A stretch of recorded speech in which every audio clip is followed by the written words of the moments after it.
तो जब तक भजन नहीं करोगे तब तक स्थायी ज्ञान नहीं प्राप्त होगा। जैसे जानकारी है कि ये गलत काम है, लेकिन हम अपने को रोक नहीं पाते। जानकारी है कि ये अच्छा काम है, पर हम कर नहीं पाते। हमारे अंदर अध्यात्म बल की कमी है। हमें जानकारी हो चुकी है सत्संग के द्वारा कि अवश्य में भोक्तव्यम कृतम कर्म शुभाशुभम। जीव को शुभ अशुभ कर्म को जो किए हैं उनका फल भोगना ही पड़ेगा, पर हमारे अंदर अध्यात्म बल नहीं है, इसलिए हम उसे स्वीकार नहीं कर पाते। अध्यात्म बल नहीं है इसलिए उसे हम सह नहीं पाते। यदि अध्यात्म बल हो तो बड़े से बड़े दुख को भी मुस्कुराकर हम सह सकते हैं। सबको पता है कि शरीर नहीं हूं मैं, शरीर से कुछ अलग हूं, लेकिन शरीर में अगर एक चींटी काटेगी तो वैसे ही कष्ट होगा।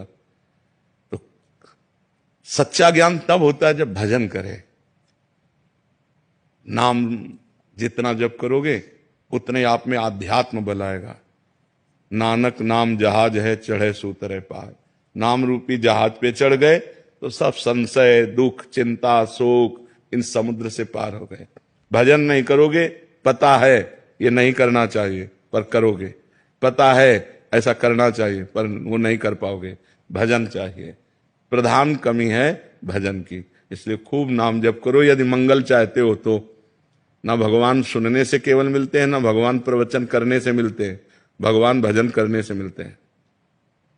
सुनने और सुनाने का एक ही फल है कि हमारा भगवान के भजन में मन लग जाए, हम भजन करने लगें। अगर भजन न करने लगे तो खूब सुनो, एक अहंकार कर लो कि हमने बहुत सत्संग सुन लिया है, लेकिन उससे लाभ क्या होगा।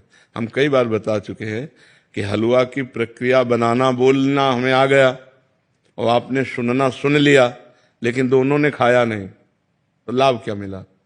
तीसरे ने बनाकर जो प्रक्रिया सुनी, बनाया और खाया, अब उसको आनंद मिलेगा। ऐसे ही भगवान का भजन का सत्संग का हम लोग खूब श्रवण करते हैं, प्रवचन करते हैं। प्रवचन करने वाले ने भगवत साक्षात्कार नहीं किया और सुनने वाले ने भगवत साक्षात्कार नहीं किया, तो दोनों बेकार ही तो हो गया। हलवा की केवल प्रक्रिया बोलना या केवल सुन लेने से तृप्ति नहीं होगी, भूख नहीं मिटेगी।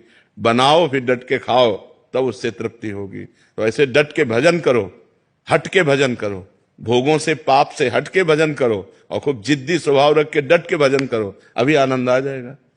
केवल सुनने से काम नहीं चलेगा, खूब नाम जप करो तब उससे लाभ प्राप्त होगा। सीमा शुक्ला जी कोलकाता से। राधे राधे। राधे राधे महाराज जी। महाराज जी, आपका भी कर्मों के ऊपर ही है। कह रहे हैं कि हमने आपको एक प्रवचन में सुना था कि हर इंसान को अपने कर्मों का फल मिलता है। अगर माता पिता के कर्मों का फल उनके बच्चों को भी मिलता है, अच्छा हो या बुरा, नहीं, जीव को अपना कर्म भोगना होता, संयोग बनता